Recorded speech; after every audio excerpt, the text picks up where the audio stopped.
இன்றே டவுன்லோட் செய்து உங்கள் ஃபேவரட் ஷோக்களை என்ஜாய் பண்ணுங்க. சொல்லு திரு. அம்மா, நான் ஆஃபீஸ் போயிட்டு இருக்கேன்.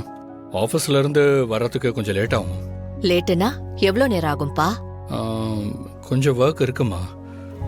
எப்படியும் முடிஞ்சு வர்றதுக்கு லேட் நைட் ஆகிடும். நீங்கள் சாப்பிட்டு டேப்லெட்டை டைமுக்கு போட்டுக்கோங்கம்மா.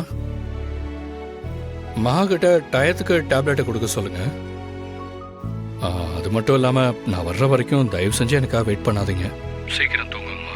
ம், பாய்மா. சரிப்பா, பாய்.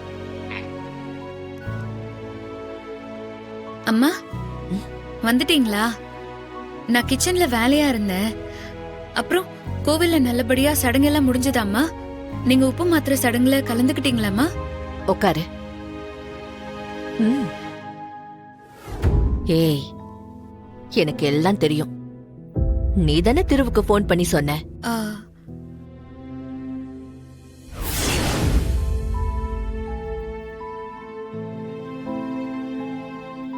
அம்மா அது வந்து மகா, நீ சொன்னாலும் சொல்லாட்டியும் நீ தான் சொல்லிருப்பன்னு எனக்கு நல்லா தெரியும்.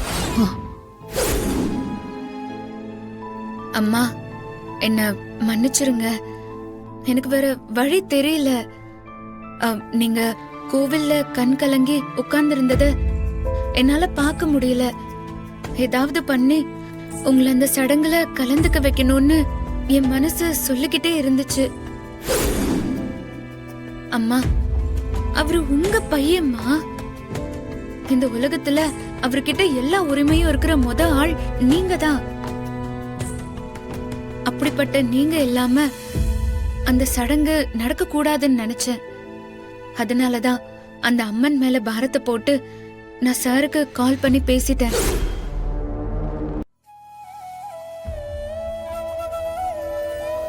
நான் நினைச்சேன் இது உன் வேலையாதான் இருக்கும்னு நான் நினைச்சேன். நீ இந்த வீட்டுக்கு வந்து கொஞ்ச நாள் கூட ஆகல. ஆனா உனக்கு என் மேல இவ்ளோ மரியாதையும் அன்பும் இருக்கிறத நினைச்சா எனக்கு ரொம்ப ஆச்சரியமா இருக்கு.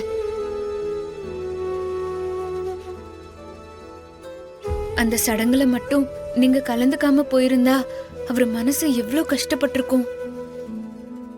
அதனாலதாம்மா அப்படி செஞ்சேன். நினைச்சேன், நான் அப்பவே நினைச்சேன். திருவுக்கு அவதான் கால் பண்ணி சொல்லிருப்பான்னு எனக்கு அப்பவே தெரியும். அப்பவே எனக்கு ஒரு சின்ன டவுட் இருந்துச்சு. நான் சந்தேகப்பட்டது சரிதானு இப்ப கன்ஃபார்ம் ஆயிடுச்சு. நீங்க நினைக்கிற மாதிரி எல்லாம் அவ்வளவு சுலபமா உங்க பொண்ணு கல்யாணம் நடந்துராதுமா. 1000 பிரச்சனை வரும். அத்தனைக்கும் காரணம் உங்க பொண்ணாதான் இருக்கும். கவிதா, அந்த மகாவாலதான் இன்னைக்கு உப்பு கூட கொட்டுச்சு. என்னக்கா சொல்ற? ஆமா கவிதா, எது நடக்க கூடாதுன்னு நினைச்சு அவளை கோவில்ல இருந்து விரட்டி அடிச்சேனோ அதுவே கடைசியில நடந்துருச்சு. சரியா நான் உப்பு கூடைய வாங்கும் போதுதான் அந்த மகா அங்க வந்தா. அவளை பார்த்ததும் அடுத்த செகண்டே என் கையில இருந்த உப்பு கூட கீழே கொட்டி போச்சு. இது எல்லாமே அவளாலதான் கவிதா. எனக்கு ஒரு விஷயம் மட்டும் கரெக்டா தெரியுது. அவ அது வீட்டுல இருக்கிற ஒவ்வொரு செகண்டும் ஸ்ரீ திரு கல்யாண விஷயத்துல ஏதாவது ஒரு பிரச்சனை வந்துகிட்டே தான் இருக்கும். எனக்கு உறுதியா தெரிஞ்சு போச்சு. இல்ல கவிதா, இதுக்கு மேலையும் அவளை நம்ம வீட்டுல விட்டு வைக்கவே கூடாது. நீ என்ன பண்ணுவியோ ஏது பண்ணுவியோ எனக்கு அதெல்லாம் தெரியாது. எப்படி இதெல்லாம் பண்ண போறோன்னு எனக்கு புரியல. அவளை இன்னைக்கு நைட்டுக்குள்ள அந்த வீட்டுல இருந்து அடிச்சு துரத்தி விரட்டி விட்டுரு கவிதா. அதுதான் நம்ம எல்லாருக்குமே நல்லது.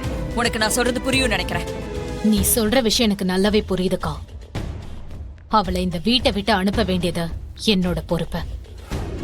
அக்கா, என்ன வச்ச நேரத்துக்கு இந்நேரம் கிழவி போய் சேர்ந்திருக்கணும். ஆனா எந்த சத்தமும் வரல. நான் வேணா போய் கிழவியோட நிலைமை என்னன்னு பாத்துட்டு வந்துடுறேன். வேணாண்டா, நாம இப்போதைக்கு கிழவி இருக்கிற பக்கமே போக கூடாது.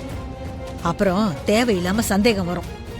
லேசா சந்தேகம் வந்தா கூட அப்புறம் அந்த பைரவனையும் உன் மகன் குட்டியையும் சமாளிக்கிறது பெரும் பாடா போயிடும். இந்த விஷயத்துல நாம கொஞ்சம் கவனமா இருக்கிறது நல்லது. எந்த காரணத்தை கொண்டும் யாருக்கும் நம்ம மேல ஒரு துளி கூட சந்தேகம் வந்துடக்கூடாது. கிழவி டக்குன்னு படுத்து பொசுக்குன்னு உயிர் போன மாதிரியே இருக்கணும். ஆமாமா, நீ சொல்றதும் கரெக்ட் தான். அமைதியாவே இருப்போம்.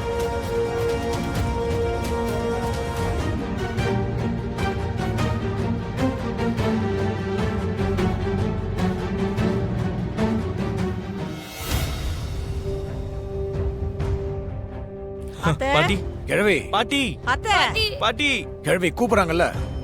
பாட்டி என்ன ஆச்சுன்னு தெரியலையேடா. சுத்தமா மூச்சு பேச்சே இல்லாம கிடக்கு. பாட்டி பாட்டி டேய் எனக்கு என்னமோ உசுரோட இருக்குதா இல்லையான்னு சந்தேகமா இருக்குடா.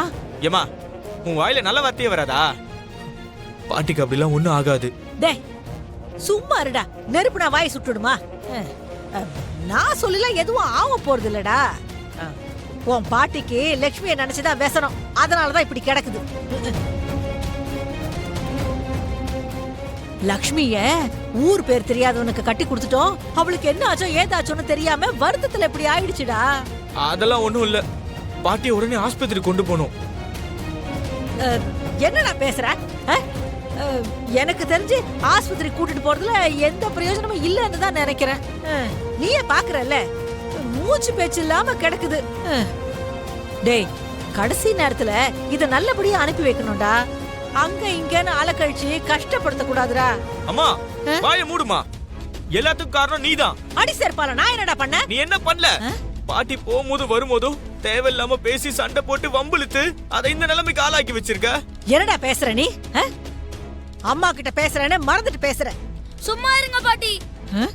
சித்தப்பா சொன்னதுல என்ன தப்பு இருக்கு? பாட்டிக்கு இப்படி ஆனது காரணமே நீங்க தான். ஏய் குட்டி, சம்பந்தம் இல்லாம பேசிக்கிட்டு இருக்காத சரியா? சின்ன பையனா வாயை மூட்டுற. விடு கஜேந்திரா.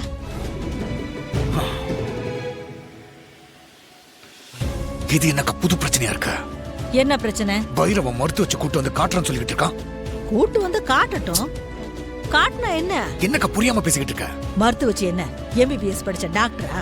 அது சிகிச்சை பண்ணி கிழவிய காப்பாத்துறதுக்கு வந்து பார்த்துட்டு கிழவி உயிரோட இருந்தா இருக்குதுன்னு சொல்லுவா, இல்லன்னா செத்து போச்சுன்னு சொல்ல போறா. இதுல நமக்கு என்ன பிரச்சனை?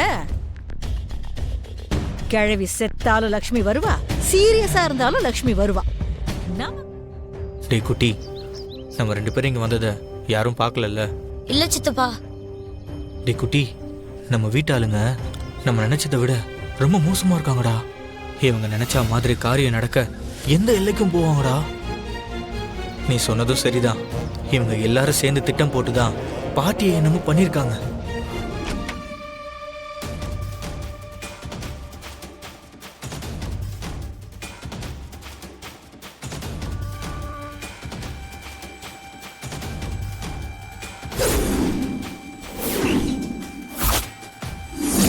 லட்சு, நான் குட்டி பேசுறேன்.